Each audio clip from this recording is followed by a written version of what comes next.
बिस्मिल्लाहिर्रहमानिर्रहीम। कैसे हैं भाई आप लोग? रटना नहीं है, समझना है। Reduced syllabus 9 matric physics chapter number 7 circular motion and gravitation का कौन सा टॉपिक करने जा रहे हैं हम?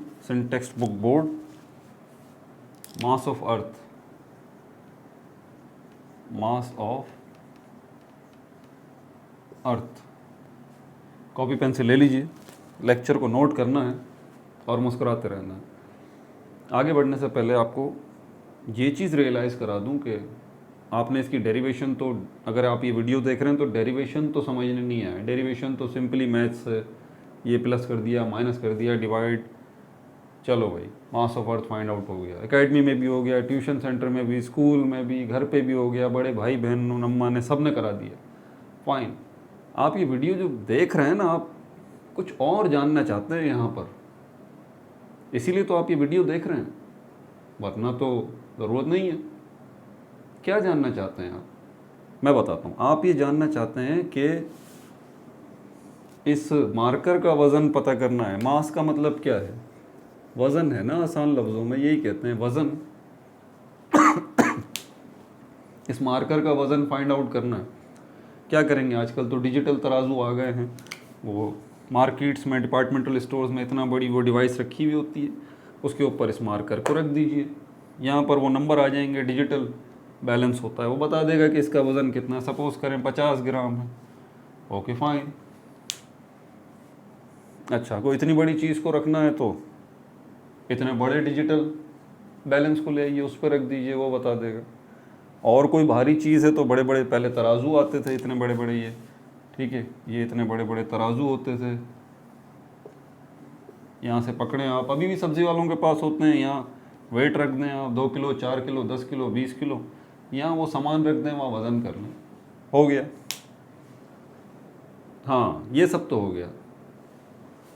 अर्थ का मास, ये चीज़ बड़ी डिस्टर्बिंग है। अर्थ का मास, मास ऑफ अर्थ, यानी कि ज़मीन का वज़न फाइंड आउट करना क्या मुमकिन है? पहला सवाल। अगर मुमकिन है तो कैसे मुमकिन है भाई? क्या इतना बड़ा तराजू लेके आएंगे? कितना बड़ा तराजू लाएंगे? हमारी ज़मीन तो खुद इतनी बड़ी ज़मीन हमारी है, इस ज़मीन के ऊपर पहाड़ रखे हुए हैं, माउंट एवरेस्ट है, ओशंस हैं, सीज़ हैं, पता नहीं क्या कुछ है इसी ज़मीन के ऊपर। मैं भी हूँ, आप भी हैं, इतनी बड़ी है हमारी ये अर्थ। तो अगर इसका वज़न करना है तो इसको उठा के किसी तराजू में रखेंगे तो इससे बड़ा तराजू बनाना पड़ेगा। कहाँ बनाएंगे तो बड़ा तराजू? किसी स्टार पे जाके बनाएंगे क्या? लेकिन सोचने वाली बात है। इसको अगर इस अर्थ का वज़न करना है तो तराजू चाहिए, कोई डिजिटल बैलेंस चाहिए, उस पर रखेंगे। अनइमेजिनेबल, ये तो सोच से बाहर बात है। तो ये वो चीज़ है जो कि आपको डिस्टर्ब कर रही है, इसीलिए आप ये वीडियो देख रहे हैं। तो मैं आपको बताता हूँ, ये जो आप करने जा रहे हैं ना, आपने ये किया, मैंने कहा इसका मास फाइंड आउट करना है, आपने इस पर रख दिया, इससे बड़ी कोई चीज़ है तो बड़ा डिजिटल बैलेंस आ गया, या ये तराजू आ गए। You know how to measure mass, okay fine, हो गया, कर लिया आपने। तो ये जो आपने किया, ये क्या था? ये था प्रैक्टिकल। प्रैक्टिकल, ठीक है, क्या है ये? प्रैक्टिकल है, काम है ये। आप लेकर आए हैं, बाकायदा तराजू लेके आए हैं, चाहे वो डिजिटल तराजू है या वो मैकेनिकल है या एनालॉग है, कोई सा भी तराजू है, बैलेंस है, वो आप लेके आए हैं। आपने प्रैक्टिकल परफॉर्म किया है। प्रैक्टिकल का मतलब ये होता है ना, कुछ काम किया है आपने, भाई सामान वगैरह इकट्ठा किया, तराजू लाए, उस पर रखा है। प्रैक्टिकल वर्ड अपोजिट होते हैं, इसका एक और अपोजिट वर्ड है थ्योरी। थ्योरी का मतलब है ज़बानी बात, ज़बानी बात। प्रैक्टिकल का मतलब है काम। प्रैक्टिकल का क्या मतलब है? काम। काम मतलब एक्टिविटी। फर्क है या नहीं है? फर्क है या नहीं है? थ्योरी को मिसाल देके अब ये समझा देता हूँ। वैसे इसके ऊपर डिटेल्ड वीडियोस बन चुकी हैं, इन चीज़ों को ज़रा समझें आप, मज़ा आएगा आपको फिज़िक्स पढ़ने में। थ्योरी को एक और, आप कहीं चले गए, ठीक है, नेपाल चले गए, स्विट्ज़रलैंड चले गए, इंडिया चले गए, घूमने चले गए, आप टूरिस्ट हैं, चले गए वहाँ पर, आपके पास एक मैप है, ठीक है, मैप है, आप गाइड से मिले, बोला भाई मुझे नेपाल घुमा दो, माउंट एवरेस्ट देखना है, ये देखना है, बड़ी बड़ी अच्छी जगहें हैं, ठीक है, माउंट एवरेस्ट नेपाल में है। तो टूरिस्ट ने बोला भाई ये रहा मैप, ये देखें आप, इस मैप पे ये रास्ता जा रहा है, यूँ जाएँ यूँ जाएँ यूँ जाएँ, ये करें ये करें, ये आ गया माउंट एवरेस्ट, चलो मसला हल हो गया। अब आप उसकी शक्ल देख रहे हैं, बोल रहे हैं भाई मुझे मैप पढ़ना आता है, मुझे पता है ये रास्ते हैं और यहाँ तक मैं पहुँच जाऊँगा। आप बातें ना करें, बातें ना करें, प्रैक्टिकल करें, मेरे साथ चलें। टूरिस्ट बोलेगा ठीक है चल देंगे, फीस होगी तगड़ी। आपने बोला नो इशू, चलो, आपने मैप रखा और इसके साथ चल दिया और ये आपको लेके गया। क्या समझाना चाह रहा हूँ, ये प्रैक्टिकल है, जो लेके गया ये आपको पूरा इसने घुमाया। पहले क्या था, थ्योरी थी, तो थ्योरी में क्या था, थ्योरी के अंदर किताबी चीज़ें थी, किताबी, पेन पेंसिल, अखबार, मैप, कागज़, फिजिकली जिसम हरकत नहीं कर रहा, आप खुद नहीं जा रहे कहीं इधर उधर, खुद कुछ एक्टिविटी नहीं कर रहे, पेपर वर्क है। थ्योरी मतलब आसान लफ्ज़ों में बोलें तो पेपर वर्क। अब ज़रा ध्यान से सुनिएगा, साइंस की दुनिया में बहुत सारे काम प्रैक्टिकल करना पॉसिबल नहीं है, पॉसिबल नहीं है। इतनी बड़ी ज़मीन का मास आप फाइंड आउट करने जा रहे हैं, कहाँ से करेंगे भाई? तराजू बनाएंगे इतना बड़ा, कोई ज़मीन से भी बड़ा हो, इतने बड़े बड़े वेट्स बनाएंगे? पॉसिबल ही नहीं है, नॉट पॉसिबल, प्रैक्टिकल नहीं हो सकता। क्या करें फिर? साइंस ही आपको इसका हल बताती है, साइंस ही आपको इसका हल बताती है। क्या साइंस की ब्रांच नहीं है मैथमेटिक्स, ठीक है, मैथ्स आपको इसका हल बताती है, साइंस नहीं बताती, मैथ्स आपको इसका हल बताती है। जैसे कि आप नेपाल गए माउंट एवरेस्ट घूमने के लिए, आप किसी बंदे को रोकते हैं, बोलते हैं मुझे माउंट एवरेस्ट घूमना है, मुझे जाना है, मुझे ले चलो। वो बोलेगा भाई मैं नहीं ले जा सकता, I am not a guide, मैं गाइड नहीं हूँ, मैं तो एक आपकी तरह एक ट्रैवलर हूँ, टूरिस्ट हूँ, मैं गाइड नहीं हूँ। गाइड से रब्ता करो, वो लेके जाएगा। बिल्कुल इसी तरह यहाँ पर साइंस ये मसला हल नहीं करेगी आपका, मैथ्स की तरफ जाना पड़ेगा। ये मैथ्स ये मसला हल करेगी। कैसे हल करेगी? पेपर वर्क के ज़रिए, क्योंकि मैथ्स जो है वो एक ऐसा आर्ट है, एक ऐसा तरीका मैथ्स आपको बताती है पेपर वर्क पर ही, ठीक है, जिसके ज़रिए आप घर बैठे इतने बड़े बड़े काम कर सकते हैं जो कि प्रैक्टिकली हो नहीं सकते। समझ आ रही है बात? जो प्रैक्टिकली नहीं हो सकते वो मैथ्स आपको मसला हल करा देती है आपका, वो मैथ्स आपका मसला हल करा देती है। कौन? मैथ्स करा देती है। कैसे करा देती है सर, कैसे मुमकिन है, क्या बात कर रहे हैं? बिल्कुल करा दी, बिल्कुल कराएगी मैथ्स, मैथ्स आपका मसला हल कराएगी, ठीक है। किसके ज़रिए? थ्योरी के ज़रिए, लॉ के ज़रिए, ठीक है सर। थ्योरी और लॉ में क्या होगा? थ्योरी या लॉ के अंदर जो है वो दो चीज़ें होंगी, या तो स्टेटमेंट होगा या इक्वेशंस होंगी। ध्यान से सुनिए, बड़ी ज़बरदस्त चीज़ सिखा रहा हूँ आपको, सीखिए इसको ज़रा। तो मैथ्स आपका ये मसला हल करेगी, जो चीज़ प्रैक्टिकल नहीं हो सकती, पॉसिबल नहीं है, वो पेपर वर्क पे मैथ्स करवाएगी। कैसे करवाएगी? थ्योरी या लॉ के ज़रिए करवाएगी। थ्योरी या लॉ कितनी किस्मों के हैं? दो किस्मों के हैं। एक थ्योरी या लॉ होता है इसमें सिर्फ स्टेटमेंट होता है। स्टेटमेंट का मतलब है बयान, किसी की कही हुई बात, किसी की कही हुई बात। जैसे क्या है? Law of conservation of mass, chemistry में हमारे पास। इसके अलावा यहाँ पर भी है Newton's law of universal gravitation, अभी वीडियो अपलोड की है, Newton's law of universal gravitation. Newton ने भी लॉ दिया था, उसने भी स्टेटमेंट दी थी। क्या स्टेटमेंट थी उसकी, क्या बात थी उसकी? उसने कहा था हमारी इस कायनात के अंदर जितनी चीज़ें हैं सब एक दूसरे को अट्रैक्ट करती हैं, ठीक है, बाया फोर्स, एक फोर्स के ज़रिए। वो फोर्स जो है वो डायरेक्टली प्रोपोर्शनल है to the product of their masses. उन बॉडीज़ के मासेस के प्रोडक्ट पर जितना ज़्यादा उनका मास होगा उतना ज़्यादा उनके दरमियान फोर्स ऑफ अट्रैक्शन होगी। और यही force of attraction inversely proportional है किसके साथ? उन बॉडीज़ के दरमियान डिस्टेंस के साथ। जितना ज़्यादा डिस्टेंस होगा उतना ही ये फोर्स कम होगी। तो एक उसने ये बातें थी ना उसकी, जो उसने लॉ की स्टेटमेंट या लॉ क्या था न्यूटन का, यही था।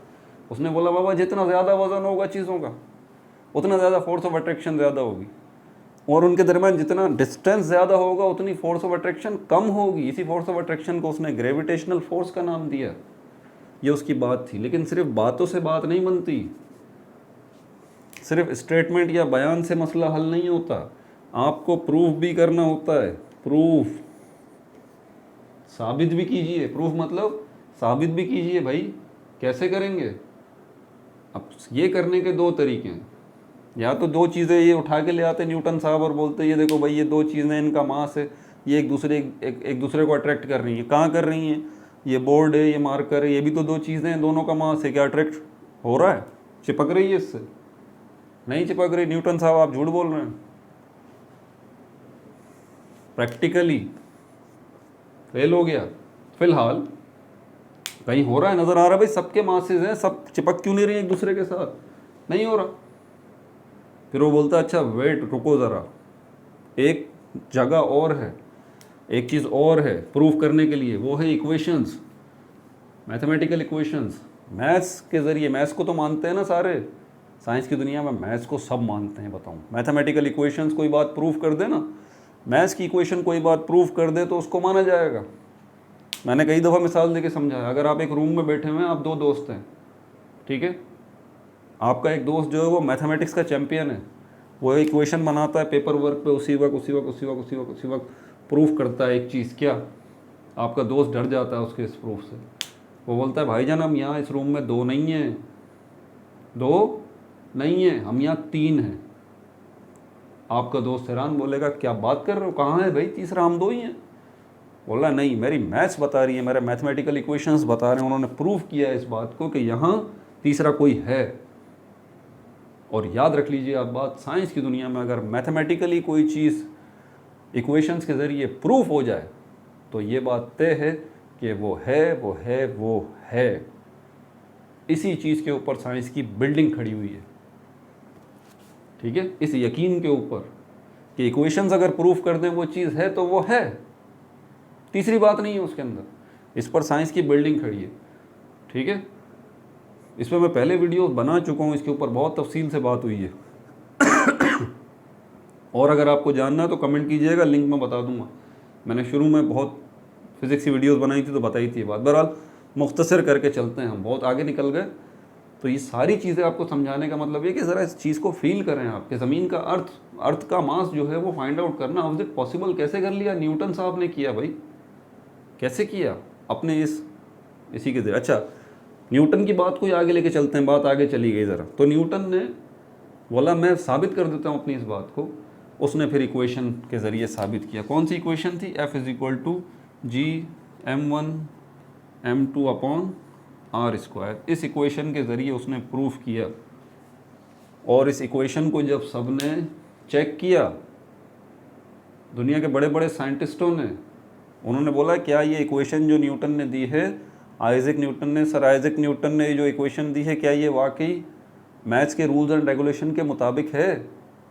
तो सब ने चेक किया, बार बार चेक किया, दुनिया के बड़े बड़े मैथमेटिशियंस ने चेक किया। उन्होंने बोला बिल्कुल एग्जैक्ट है, बिल्कुल एग्जैक्ट है।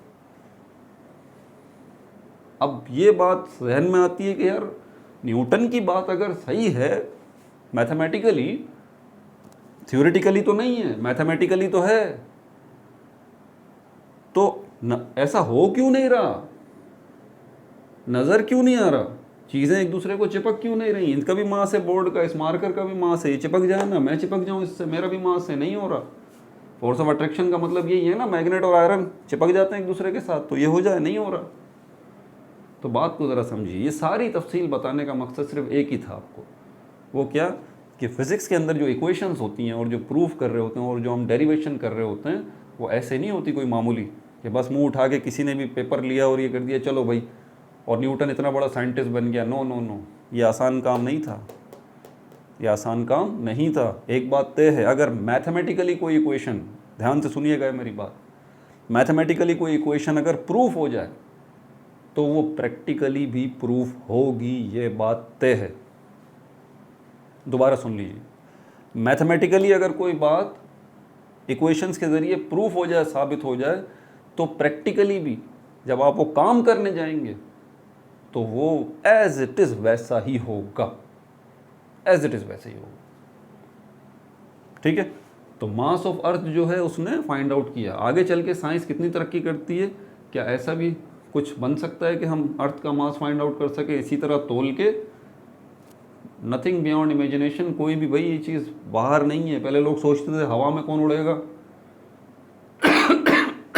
How is it possible? Muslim scientist Abbas Ibn Firnas ने हवा में उड़ के दिखा दिया, कर्तबा के अंदर, स्पेन के अंदर। 800 साल पहले, 100 साल पहले राइट ब्रदर्स ने तो जहाज़ बाद में बनाया।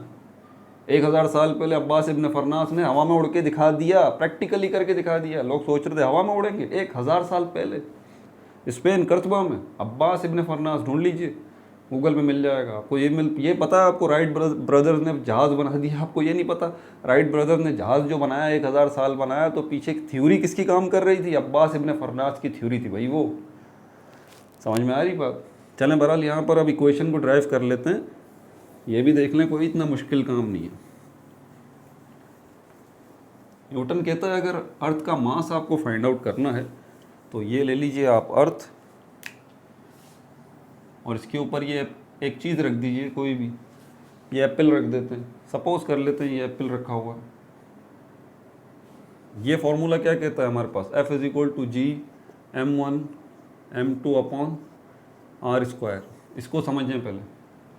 ये दो ऑब्जेक्ट्स के दरमियान फोर्स का कैलकुलेट करके बताएगा। दो ऑब्जेक्ट्स के दरमियान, एक ऑब्जेक्ट हमने अर्थ ले लिया यहाँ पर, एक ऑब्जेक्ट हमने क्या ले लिया? अर्थ ले लिया, ठीक है। दूसरा ऑब्जेक्ट हमने क्या ले लिया? ये एप्पल ले लिया। भाई दो ऑब्जेक्ट की बात है ना। ये इक्वेशन दो ऑब्जेक्ट्स के दरमियान ग्रेविटेशनल फोर्स को फाइंड आउट करने का फॉर्मूला है ना।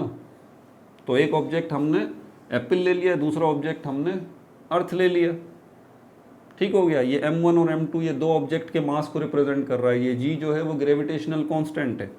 ये r स्क्वायर क्या है? इन दो ऑब्जेक्ट्स के दरमियान का डिस्टेंस है, इन दो ऑब्जेक्ट्स के दरमियान का डिस्टेंस है। इस ऑब्जेक्ट के सेंटर से लेके इस ऑब्जेक्ट के सेंटर तक का डिस्टेंस का स्क्वायर है। समझ आ रही है बात? तो अब इस इक्वेशन के अंदर जो है हमारे पास क्या क्या मौजूद है? फोर्स मौजूद है, ग्रेविटेशनल कांस्टेंट मौजूद है, ये दो ऑब्जेक्ट्स का मास मौजूद है, आर स्क्वायर इनके दरमियान का डिस्टेंस मौजूद है। अब हमें इस एप्पल का मास तो पता है, फाइंड आउट कर लेंगे, कोई इशू नहीं है। इस एप्पल का मास तो हम फाइंड आउट कर लेंगे भाई। एप्पल का मास तो फाइंड आउट करना आसान है ना। मतलब एक ऑब्जेक्ट ये m1 है तो ये तो ओके हो गया, इसका तो मास हम फाइंड आउट कर सकते हैं। दूसरा जो ऑब्जेक्ट है m2, ये किसको रिप्रेजेंट कर रहा है? ये मास ऑफ अर्थ को रिप्रेजेंट कर रहा है m2। इसको हम कर देते हैं, इक्वेशन को थोड़ा सा घुमाते हैं। F is equal to G, m1 जो है वो मास ऑफ एप्पल कर लेते हैं, छोटा सा a बना दिया मैंने इसके साथ, mass of Apple. Mass of अर्थ के लिए इसको कैपिटल M बना के इसके साथ ई कर देता हूँ। आपकी नोट्स वगैरह में टीचर्स ने डेरिवेशन दूसरे तरीके से कराई होगी, भले उस तरह करें, समझें ज़रा। तो एक हो गया मास ऑफ एप्पल, दूसरा हो गया मास ऑफ अर्थ। ये इनके दरमियान आर स्क्वायर, ये क्या है? आप थोड़ा सा देखिए, कुछ चीज़ें फिज़िक्स की दुनिया में, मैथमेटिक्स की दुनिया में नेग्लिजिबल होती हैं। नेग्लिजिबल, नेग्लिजिबल, नेग्लिजिबल इसका मतलब नज़रअंदाज कर देने के काबिल, नज़रअंदाज कर देने के काबिल, मतलब जिनकी कोई ख़ास अहमियत नहीं है। अगर आप उनको इग्नोर भी कर दें, नेगलेक्ट भी कर दें, तो भी कोई इशू नहीं है। स्पेलिंग मिस्टेक हो गई तो माफ़ कर दीजिएगा। नेग्लिजिबल तो कोई इशू नहीं है अगर आप उसको नज़रअंदाज भी कर दें तो। कुछ चीज़ें साइंस में होती हैं, आम जिंदगी में भी होती हैं। मिसाल के तौर पर आप शॉपकीपर के पास जाते हैं, बोलते हैं चीनी दे दो भाई, वो चीनी दे देता है आपको, ठीक है। ये चीनी आ गई, कितनी है? 2 kg है, उसने आपको दे दी 2 kg।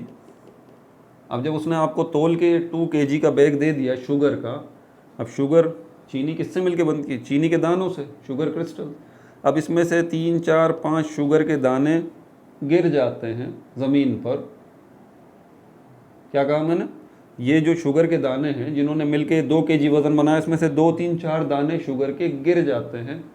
आपके लिए कोई आप इसको अहमियत देंगे? कोई नहीं देंगे ना। आप बोलेंगे यार क्या फ़र्क पड़ता है, 2 kg का वज़न है और 1, 2, 4 दाने शुगर के गिर भी जाते हैं, चीनी के दाने गिर जाते हैं, इससे क्या फ़र्क पड़ेगा? घर पे ले जाके कोई चेक थोड़ी ना करेगा कि हाँ भाई 2 दाने कम क्यों लेके आए। हैं? ये भी कोई सोचने वाली बात है। कोई नहीं बोलेगा आपको 2 दाने 4 दाने कम क्यों है, क्योंकि इतना आसान थोड़ी है मेजर करना कि 2 दाने कम हो गए या 4 दाने कम हो गए। इनके कम या ज़्यादा होने से कोई फ़र्क नहीं पड़ता ख़ास, ये नेग्लिजिबल है। बिल्कुल इसी तरह अगर अर्थ और एप्पल को कंपेयर करें, ये डिस्टेंस जो है वो रेडियस को रिप्रेजेंट करता है। तो रेडियस ऑफ अर्थ जो है वो रेडियस ऑफ अर्थ, अर्थ हमारी गोल है, अर्थ इतनी बड़ी है कि वाकई इसके सेंटर से लेके इसकी बाउंड्री तक का जो डिस्टेंस है रेडियस ऑफ अर्थ, ये वाकई मीनिंगफुल है भाई, इसको आप नेगलेक्ट नहीं कर सकते। अर्थ खुद इतनी बड़ी है तो उसके सेंटर से लेके उसकी बाउंड्री तक का जो distance radius of earth RE है, ये वाकई मीनिंगफुल है, नो डाउट। लेकिन अब मैं आपसे बोलूं कि इस एप्पल के सेंटर से लेके इसकी बाउंड्री तक का ये छोटा सा, बनाया भी नहीं जा रहा मुझसे, छोटा सा डिस्टेंस है, या यूँ ले लें ये रेडियस है, तो as compare to earth radius, apple का जो रेडियस है आप उसको कोई अहमियत देंगे? Negligible, negligible. बिल्कुल इसी तरह जिस तरह ये 2 kg के आपने चीनी लेके आए, इसमें से 2, 4 दाने कम हो गए, ज़्यादा हो गए, नेग्लिजिबल है, कोई फ़र्क नहीं पड़ता वज़न के ऊपर। फ़र्क तो पड़ता है लेकिन इतना कम है कि आपकी कैलकुलेशन कोई परेशानी की बात नहीं है। देखिए फ़र्क तो पड़ेगा लेकिन इतना नहीं पड़ेगा जिससे आप परेशान हो जाएं, ओ बड़ा मसला हो गया, नहीं। कंपैरिजन देखें, ये मैंने एग्जाम्पल देके समझाया, ठीक है भाई। आगे चलते हैं अभी। तो यहाँ पर ये जो R² है ये 2 रेडियस को रिप्रेजेंट कर रहा है। कौन से? क्योंकि 2 ऑब्जेक्ट्स के दरमियान की फोर्स है। ये 2 ऑब्जेक्ट्स का मास आ गया m1 m2, जिसको ma और me कर दिया। एक ma mass of Apple, mass of अर्थ, ठीक हो गया। r जो है नीचे वाला, ये रेडियस को रिप्रेजेंट कर रहा है, यानी कि इनके दरमियान मौजूद डिस्टेंस को। तो सेंटर से लेकर सेंटर तक का डिस्टेंस है, मतलब 2 रेडियस है, इसलिए यहाँ पर ये R² हो गया था। अब यहाँ पर इसको हम सिर्फ RE कर देंगे, RE, रेडियस ऑफ अर्थ कर देंगे, ठीक हो गया भाई। अच्छा, रेडियस ऑफ अर्थ कर दिया, अब क्या करना है? अब आगे चलते हैं। ये वाली सारी बातें भी हो गई। हमारा टारगेट इसमें है क्या? अपने टारगेट पे नज़र रखें आप। ये आपने इक्वेशन यूज़ की है तो आप क्या फाइंड आउट करने जा रहे हैं? ma पता है आपको, मास ऑफ एप्पल खुद ही फाइंड आउट कर सकते हैं, तराजू रख के तोल लीजिए। Radius of earth already calculate कर चुके हैं, इसकी भी वैल्यू आपके पास मौजूद है, अभी बताऊंगा, मुझे याद नहीं आ रही, अभी लिख दूंगा। तो रेडियस ऑफ अर्थ ये आप पहले ही कैलकुलेट कर चुके हैं, इसकी वैल्यू आपके पास है जी। ग्रेविटेशनल कांस्टेंट, इसकी वैल्यू न्यूटन ने बताई थी और एक्सपेरिमेंटली फाइंड आउट की थी हेनरी कैवेंडिश ने, इसके ऊपर वीडियो बनाऊंगा अभी मैं। तो ये 6.67 × 10⁻⁻11 न्यूटन मीटर स्क्वायर पर किलोग्राम स्क्वायर है मेरे ख्याल में, ये इसका यूनिट हो गया। ये जो है आप फोर्स, इसका ताल्लुक किससे है? ये फोर्स असल में बराबर है वेट के। ये फोर्स किसके बराबर है? वेट के है। वेट क्या है हमारा? वेट हमारा ग्रेविटी का ही एक हिस्सा है जो किसी ख़ास ऑब्जेक्ट से कनेक्टेड है। ज़रा इस बात को समझिएगा, बच्चे वेट से जो ना कंफ्यूज हो जाते हैं कि वेट क्या है। पहली बात, वेट फोर्स है। कौन सी फोर्स है? बहुत सारी किस्मों की फोर्सेस हैं, इस पर अलग वीडियो बना चुका हूँ। तो वेट भी एक टाइप ऑफ फोर्स है, लेकिन ये कौन सी? हमारी ये अर्थ जो है वो ग्रेविटेशनल फोर्स लगा रही है, ग्रेविटी लगा रही है, फोर्स ऑफ अट्रैक्शन लगा रही है, चारों तरफ लगा रही है ना, यहाँ यहाँ यहाँ यहाँ यहाँ यहाँ यहाँ यहाँ, चारों तरफ इतने सारे ऑब्जेक्ट्स हैं, सब पे लगा रही है, हम पे भी लगा रही है, आप पे भी लगा रही है, इस बोर्ड पे भी लगा रही है, इस एप्पल पे भी लगा रही है। अगर मैं बोलता हूँ कि इस एप्पल का वेट, तो इसका मतलब क्या है? इस एप्पल के ऊपर जो ग्रेविटी लग रही है मैं उसकी बात कर रहा हूँ।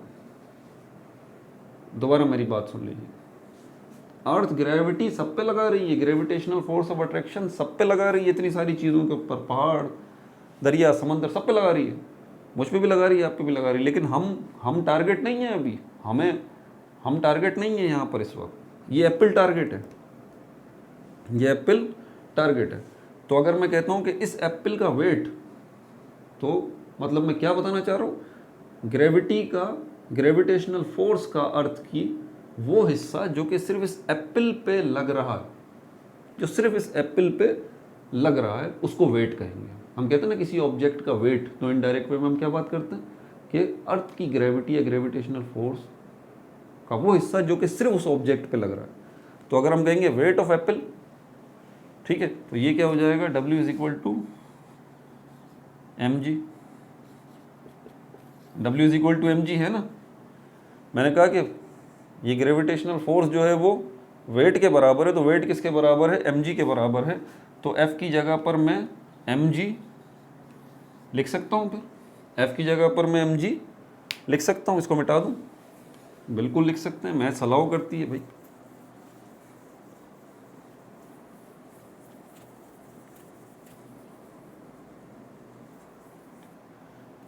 F is equal to G m1 m2 upon R square. अब यहाँ पर हमारे पास ये हो गया mg, पहले हुआ ये w, ठीक है, W इज इक्वल टू जी, इसको मैं सिर्फ m रखूँगा अभी। ये किसको, m1 किसको रिप्रेजेंट कर रहा था, याद है, मास ऑफ एप्पल को, इसको मैंने ma किया था, इसको सिर्फ अब m रख रहा हूँ, ठीक है। इसको दूसरा me कर लें, मास ऑफ अर्थ, और ये रेडियस ऑफ अर्थ, ठीक है भाई। ये हो गया W is equal to G m e square, ठीक है भाई, RE स्क्वायर, ये हो गया।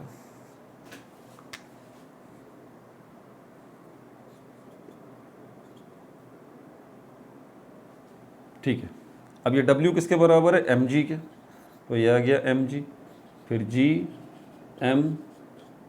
me upon RE square. Capital E बनाना भी टेंशन है भाई, E से समझ जाइएगा, रेडियस ऑफ अर्थ की बात हो रही है, RE स्क्वायर। अपना टारगेट मत भूलिएगा, आपका टारगेट है ये मास ऑफ अर्थ आपने फाइंड आउट करना है। जिसकी वैल्यू फाइंड आउट करनी है वो इक्वेशन में कहाँ होना चाहिए, अकेला होना चाहिए, इक्वल के साइन के, या तो राइट हैंड साइड पे या लेफ्ट हैंड साइड पे। ये मास ऑफ अर्थ अकेला नहीं है, इसके साथ ये जी भी लगा हुआ है, ये m भी लगा हुआ है, RE स्क्वायर भी लगा हुआ है, इनको यहाँ से निकालना है।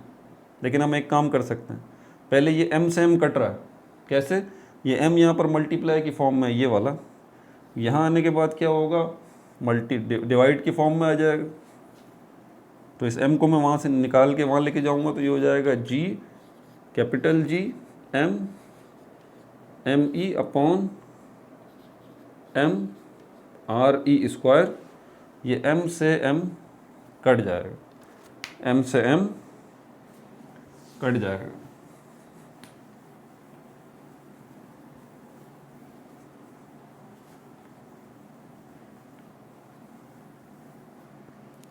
m से m कट जाएगा, आपके पास क्या बचेगा, g is equal to G me upon RE square,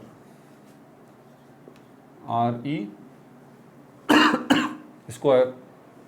अब ये रहा आपका टारगेट me, ये आपने फाइंड आउट करना है।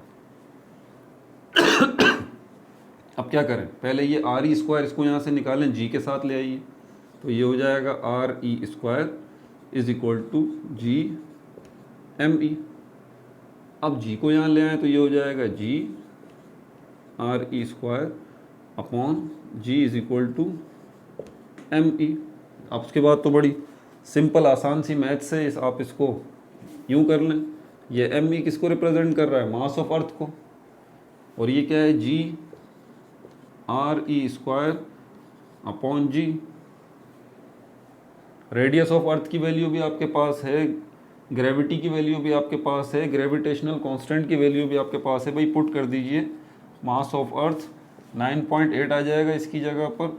रेडियस ऑफ अर्थ, हमारे पास रेडियस ऑफ अर्थ मेरे ख्याल में, मैंने कहा था, मैं भूल गया इसकी वैल्यू, पता नहीं 6 पॉइंट समथिंग ही थी, देखता हूँ क्या है भाई, ये हमारे पास 6.38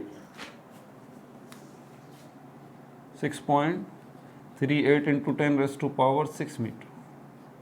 तो ये R E radius of earth square लगा हुआ है, तो इसके ऊपर भी स्क्वायर आ जाएगा।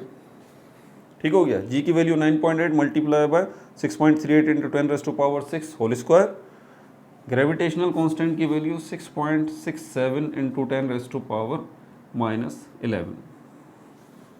अब मैं इसकी कैलकुलेशन करके नहीं दिखाने वाला यार, कैलकुलेशन खुद कर लेना, ठीक है। फाइनली आपके पास जो जवाब आएगा वो आपके पास जवाब आएगा ये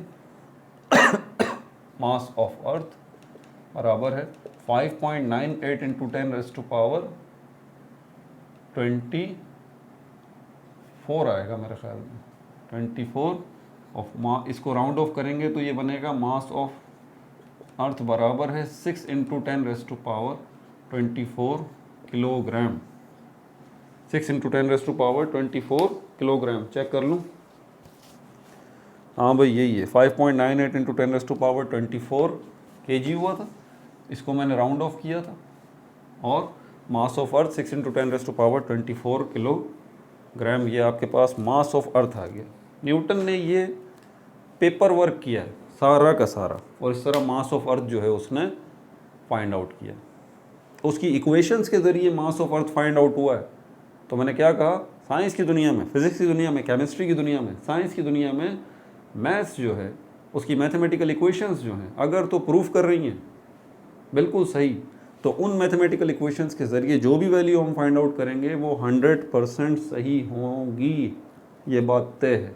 इसी यकीन के ऊपर पूरी साइंस की बिल्डिंग खड़ी हुई है भाई, और इसी यकीन के ऊपर इतनी सारी इन्वेंशंस हुई हैं, इतनी सारी इजादात हुई हैं, ये मोबाइल, टेलीविज़न, ये वो ब्ला ब्ला पता नहीं क्या कुछ जो आपकी ज़िंदगी में, ये इसी यकीन के ऊपर है, इन्हीं मैथमेटिकल इक्वेशंस के यकीन के ऊपर। जी, अपना बहुत ज़्यादा ख्याल रखिएगा, इन वीडियोस को शेयर करें जितना ज़्यादा कर सकते हैं, ठीक है। थोड़ा स्लो चल रहे हैं लेकिन इंशाल्लाह इसको कवर करने की पूरी कोशिश करेंगे। फिज़िक्स, केमिस्ट्री, बायोलॉजी, मैथमेटिक्स, जितना सब कुछ हो सकता है। मैंने शुरू में ही कहा था कि मैं दावा नहीं करता इस बात का, मेरी सेहत भी ठीक नहीं है, लेकिन मैं कोशिश पूरी कर रहा हूँ। जो कुछ भी आपको मिलेगा इंशाल्लाह वो बहुत अच्छा मिलेगा। इस वीडियो को एक दफ़ा नहीं 2 दफ़ा कम से कम देखें आप, क्योंकि इतनी हैरत अंगेज़ और न्यू चीज़ हैं जो कि आपने इससे पहले कभी सुनी ही नहीं शायद अपनी ज़िंदगी पर। ना बहुत ज़्यादा ख्याल रखिएगा। No like, no subscribe, only share.